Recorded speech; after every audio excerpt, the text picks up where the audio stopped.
ఉంది కదా. సో దేవుని మాట మనం పట్టించుకోవాలి, ఆ మాటను మనం చూడాలి. దేవుడు ఏమంటున్నాడు అంటే, ఆయన చెబుతున్న మాట నువ్వు వ్యాపిస్తావు, పాడైన స్థలములను నివాస స్థలంగా దేవుడు చేస్తాడు. దేవుని యొక్క ఔన్నత్యం అదే, ఆయన ఉన్నతమైన అనుభవాలు అవే. పాడైపోయిన మన జీవితాలు, పాడైపోయిన మన అనుభవాలను ప్రభువు చేతికి అప్పగించినప్పుడు ఆయన సుందరమైన రీతిలో వాటిని తీర్చిదిద్దగలరు, బాగు చేయగలరు ఆయన.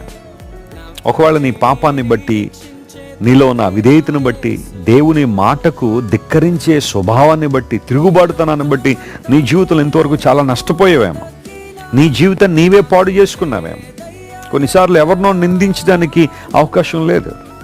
ఈరోజు బహుశా నువ్వు ఎదుర్కొంటున్న కష్ట పరిస్థితులను బట్టి, ఇబ్బంది పరిస్థితులను బట్టి ఒకసారి నువ్వు ఆలోచన చేస్తే, గతంలో నువ్వు తీసుకున్న అనాలోచిత నిర్ణయాలే నిన్ను ఈ స్థితిలోకి నెట్టేసాయేమో.